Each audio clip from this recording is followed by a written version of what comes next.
setidaknya sudah menangani 5 pasien serangan jantung saat bersepeda. Aduh. Nah, dari 5 kasus itu ternyata beliau menceritakan bahwa yang 4 dari 5 itu terjadi saat pesepeda itu berusaha mengimbangi rombongan.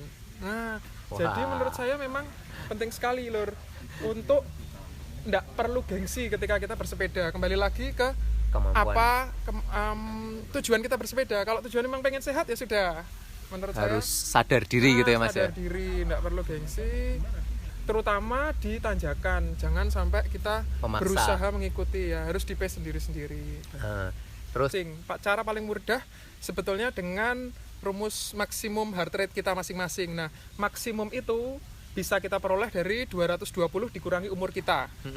Ya, tapi sekali lagi itu estimasi maksimum heart rate. Sebetulnya ada yang lebih akurat lagi dipandang yang namanya heart rate reserve. Jadi heart rate reserve itu bedanya dengan maksimum heart rate, dia mempertimbangkan resting heart rate kita. Jadi heart rate pada saat istirahat. Itu yang membedakan. Kan kalau misalkan pegoes pemula dengan seorang atlet, heart rate ketika istirahat pasti akan lebih rendah yang atlet. Betul, karena jantung sekali memompa pada atlet pasti akan memompa darah lebih banyak karena lebih kuat.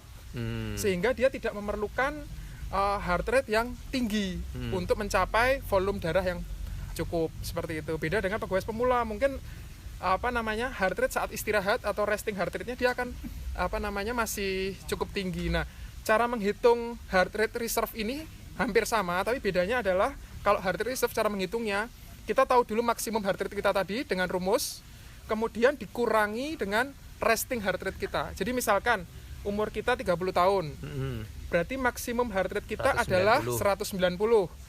Kebetulan saat istirahat, jadi resting heart rate itu cara mengukurnya adalah ketika pagi hari kita bangun tidur, kita langsung ukur heart rate kita. Itu dilakukan selama kurang lebih 3 hari berturut-turut untuk mencari rata-ratanya. Ya. Nah, di situ misalkan taruhlah resting heart rate kita masih 70. Berarti heart rate reserve kita adalah 190 dikurangi 70. Sehingga berarti sekitar 120. Itu namanya heart rate reserve. Nah, nanti zona itu ditentukan berdasarkan itu. Sama halnya seperti zona pada maksimum heart rate tadi. Jadi misalkan begini, biasanya adalah zona endurance itu adalah zona 2, yaitu 60-70%. Ya. Nah, kalau maksimum heart rate kita tinggal mengalihkan 60% dikali 190. Berarti ketemulah kurang lebih berapa itu? 50%-nya itu kan 95. Berarti kalau 60% kurang lebih sekitar 105, seperti itu ya. Nah, kalau dengan heart rate reserve caranya tadi adalah 60% dikalikan 120 tadi. Berarti ketemu 60 ditambahkan dengan resting heart rate-nya 70. Jadi ketemunya heart rate reserve-nya adalah di zona 2-nya dengan HRR itu tadi adalah 130.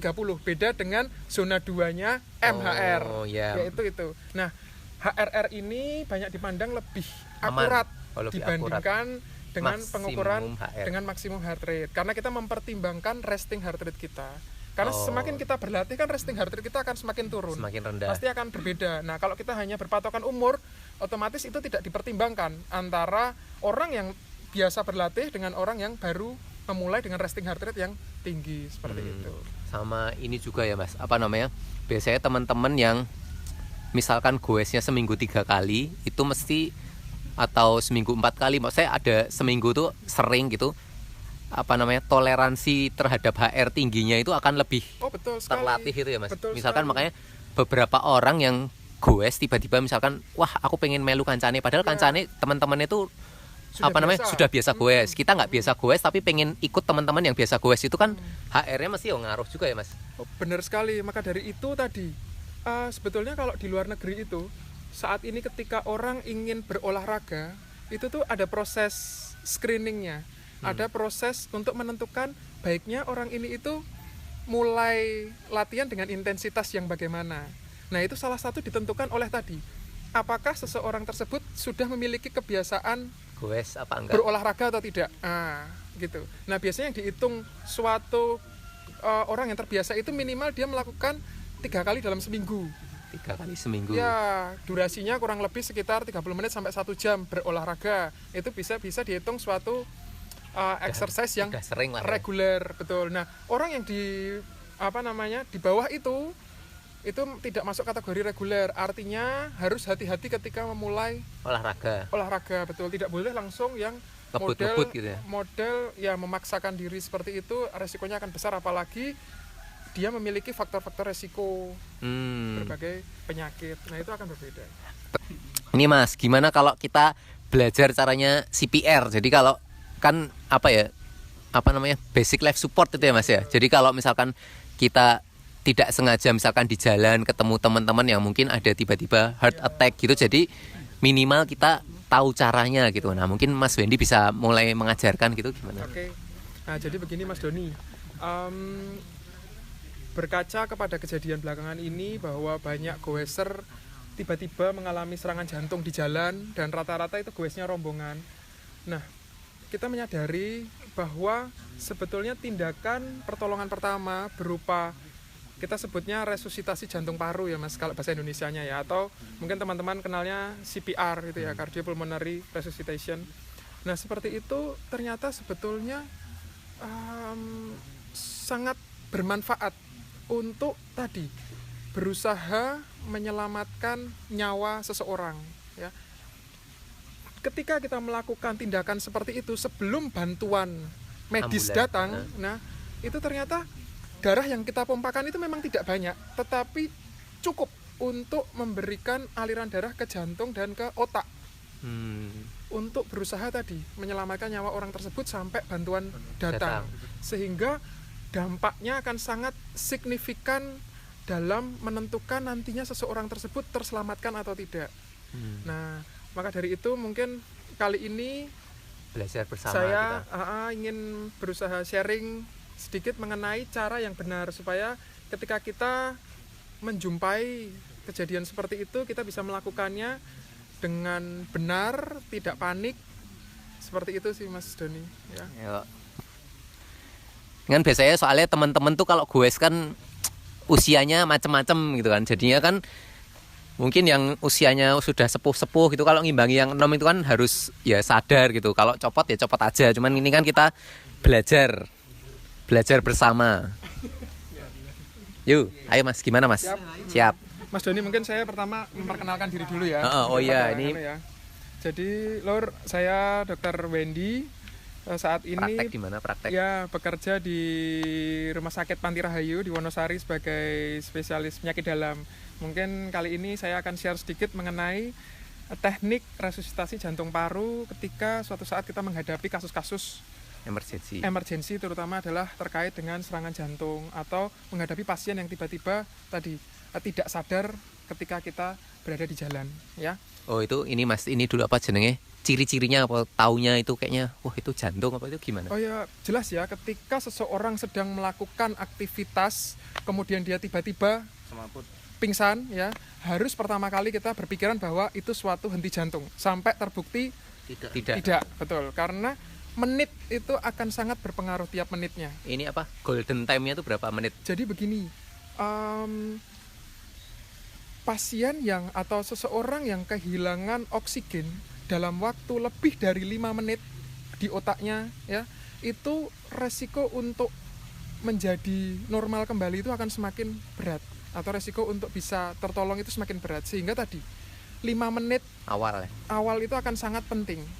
Makanya itu pentingnya kita sesama teman-teman goeser ya minimal kita tahu atau sudah pernah mencoba. Jadi ketika ada suatu kejadian minimal kita tahu dan sudah pernah gitulah berusaha. Jadi kan berusaha dibanding yang misalkan kita tidak tahu apa-apa pasti akan lebih panik gitu ya Mas. Bingung kan. Betul. Nah, saya harapkan dari sini ketika kita menjumpai kejadian seperti itu kita tidak panik dan langsung tahu apa yang harus dilakukan. Itu sih Mas Doni. Siap. Ayo. Yang pertama gimana Mas? Gini Lur.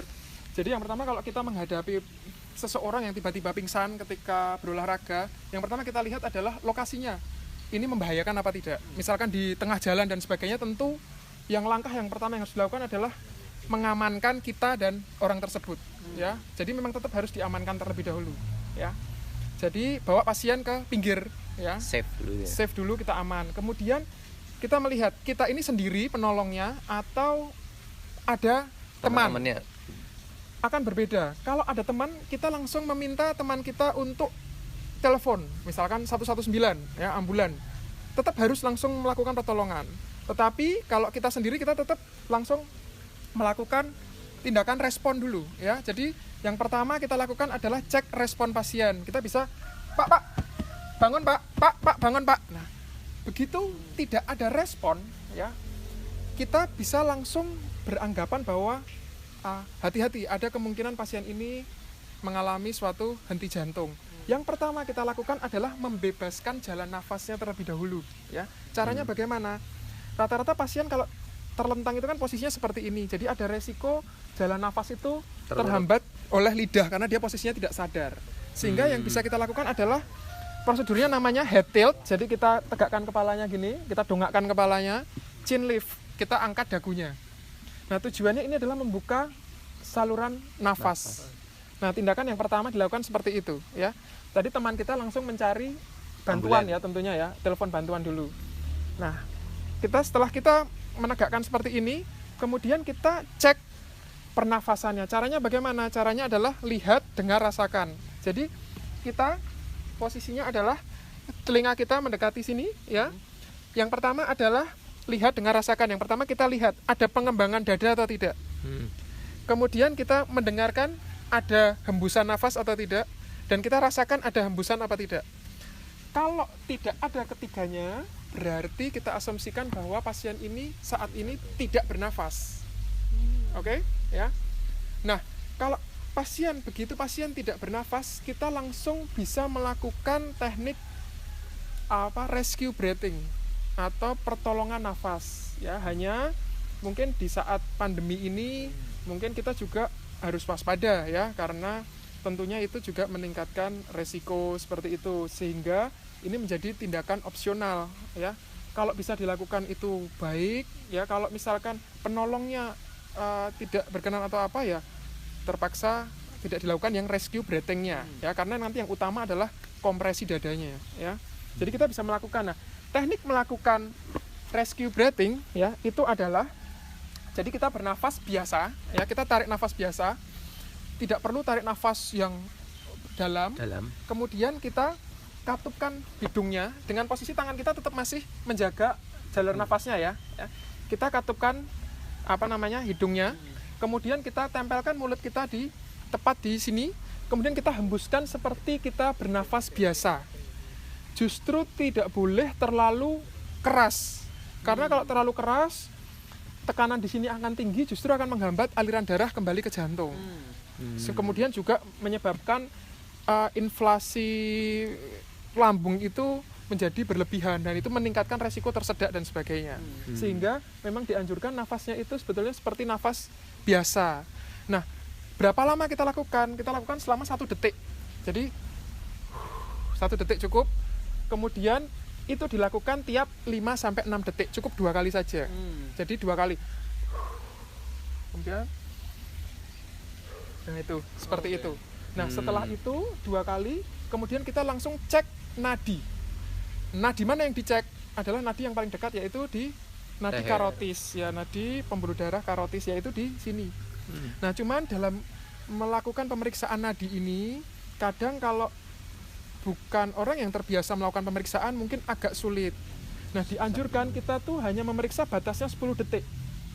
Kalau kita kira-kira tidak bisa memeriksa itu dalam 10 detik ya, kita harus menganggap saja bahwa jantungnya berhenti. Kita harus segera menganggap, karena semakin lama kita sibuk mencari ini, waktu akan semakin terbuang dan chance dia untuk selamat akan semakin tipis justru. Sehingga dianjurkan hanya cek maksimal 10 detik. Jika memang kita tidak bisa, anggap saja sebagai henti jantung. Sulit ya? Ya, di sini ya. Kalau Mas agak ya tekan. Nah, nanti akan kerasa. Kerasa. Ya. Berarti aman ya? Betul. Aman lah. Besar ini ya di sini ya? Ya, dua-duanya bisa samping sini, bisa samping sini, betul. Itu namanya pembuluh darah karotis.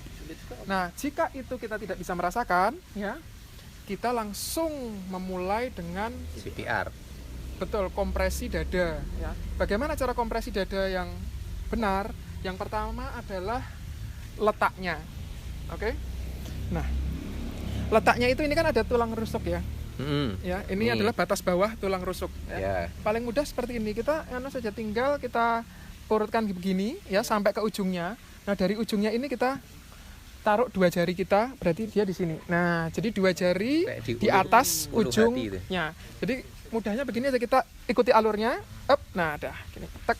Nah, begitu. Jadi letaknya adalah 2 jari di atas ujung dari tulang dada. Oke? Di atas ulu hati berarti. Betul, sekitar situ. Ya, ini kan kalau kita tepat di atas ini, kita taruh 2 jari di sininya. Nah, di tulang Mas berarti. Betul, di tulang dadanya, di tulang dadanya. Oh, betul sekali. Ini di tengah-tengah ini. Ya, betul. Ya. Jadi kan kita bisa mengarahkan dari sini, arah sini, kita coba gini. Nah, ini nanti di sininya. Nah, begitu. Yang jadi tumpuan ininya. Nah, berikutnya itu tadi lokasinya. Selanjutnya bagaimana caranya ya? Yang pertama adalah yang jadi tumpuan nanti adalah bagian empuk-empuknya ini ya. Dasar dari telapak tangan kita ya. Kemudian yang bawah adalah di tangan yang tidak dominan. Kiri ya. Yang bawah adalah di tangan yang tidak dominan, yaitu di kiri. Dan tangan dominan adalah untuk menumpu bagian atasnya. Ini posisinya. Betul, posisinya seperti itu ya. Kemudian seperti ini, gini. Nah, kemudian gini. Nah, langsung gini. Ya. Oke, gini. Nah, terus kemudian yang ketiga, cara menekannya. Nah, cara menekannya kemarin mungkin ada video salah satu video yang viral ya tentang menyelamatkan. Ya sebenarnya sudah bagus, ada usaha untuk menyelamatkan. Hanya kalau saya melihat kadang posisi tangan itu adalah yang menekuk bagian sikunya. Nah, kerugiannya apa kalau menekuknya seperti ini? Kita akan cepat capek. Sehingga sebaiknya yang menekuk bukan tangan kita, tetapi badan kita yang membungkuk, menopang gini. Nah, tangannya lurus ya? Tangannya lurus, tetapi badan kita yang menekan dia ke bawah. Karena kita harus menekan setidaknya 4-5 cm ke bawah. Sehingga itu berat. Kalau kita tidak kita tidak save energi dengan cara seperti itu. Kalau kita dengan cara seperti ini kan tidak kuat lama pasti ya. Itu akan cepat capek kita. Nah, seperti itu, sehingga cara menekannya seperti itu. Nah, terus tadi menekannya sekitar 4-5 cm ke bawah ya. Kemudian kecepatan kompresinya. Ya, kecepatan kompresinya itu paling tidak sekitar 100 kali per menit.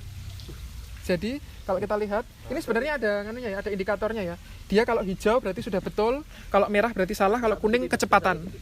Ya, coba ya. Misalnya gini ya. Nah, kurang lebih seperti ini. Oh, ini ya. Ini ya, betul. Ini pas ya. Gitu, misalkan seperti itu. Ini kurang lampunya. Ya, kalau merah, ini merah. Artinya dia salah, artinya terlalu lambat. Coba Mas. Begitu, coba ya. Maaf ya. Ini. Kalau hijau. Coba ya. Ini kuning. Ini kuning itu terlalu cepat. Nah, ini hijau sebetulnya. Itu tidak terlihat aja. Ini terlalu cepat. Kalau kuning terlalu cepat. Ya. Oke. Oh iya. Nah, hijaunya kurang kelihatan ya. Ya, betul.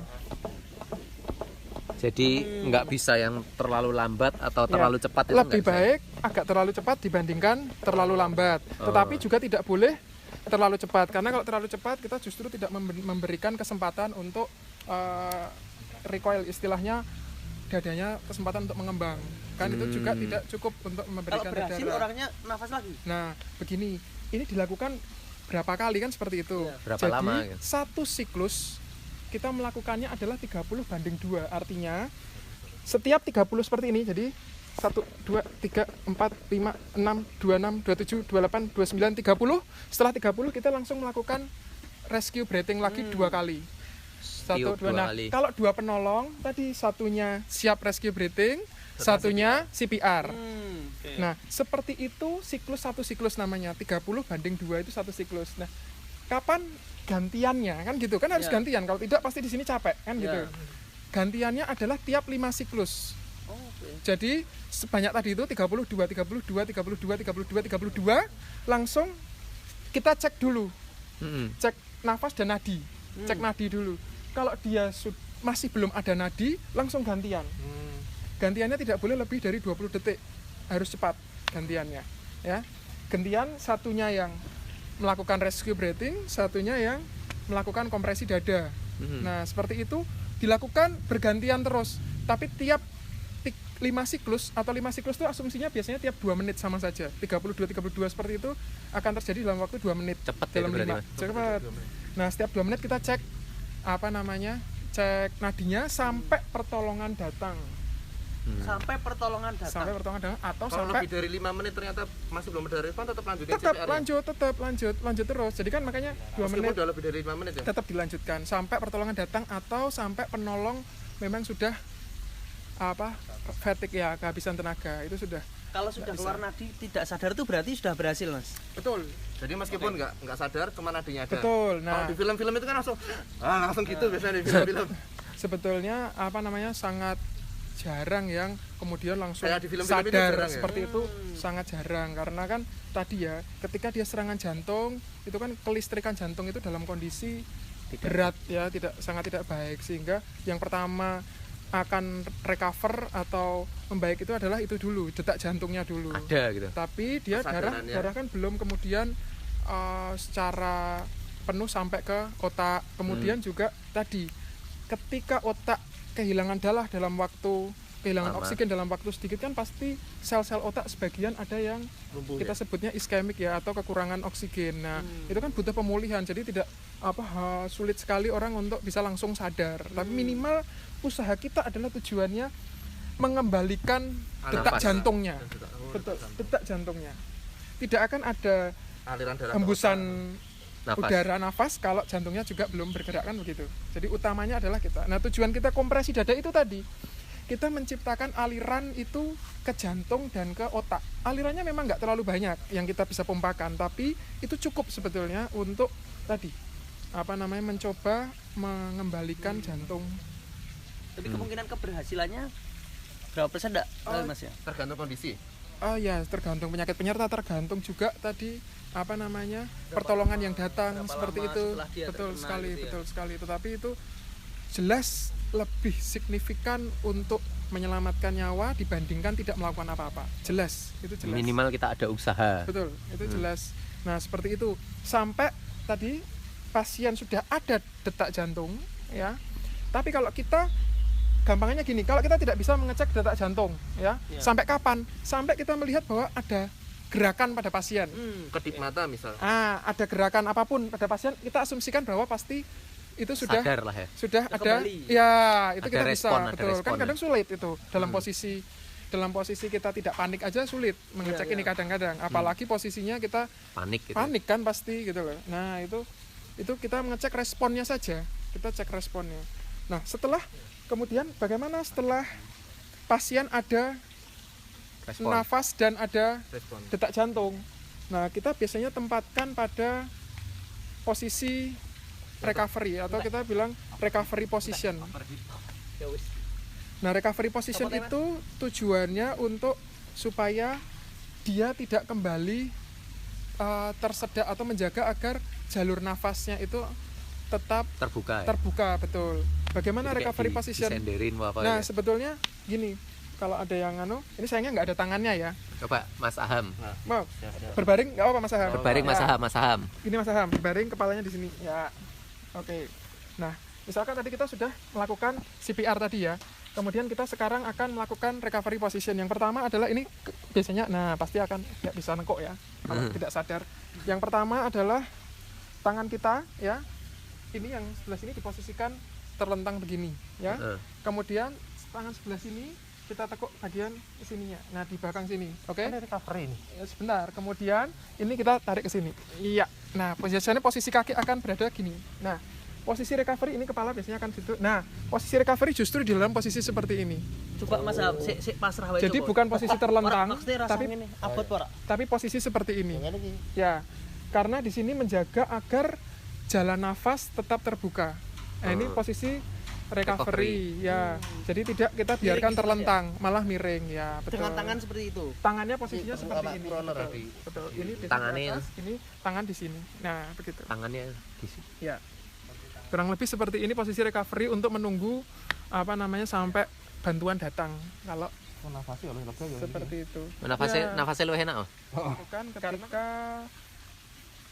sudah ada respon nafas, sudah ada detak jantung sambil menunggu bantuan ya. Siap. Seperti itu Mas Aham, terima kasih. Kalau sepedaan ya santai-santai aja, maksudnya kalau misalkan emang kita tidak mampu ya tidak usah memaksakan diri, karena malah daripada memaksakan diri wong kita pengennya olahraga malah nanti terjadi hal-hal yang tidak diinginkan. Jadi ingat tujuannya apa, kita olahraga cari kesehatan, cari seneng, jangan memaksakan diri. Mungkin itu aja dari kita. Saya Doni, saya Dr. Wendy. Terima kasih Lul. Semoga sehat-sehat semua ya. Assalamualaikum. Terima kasih.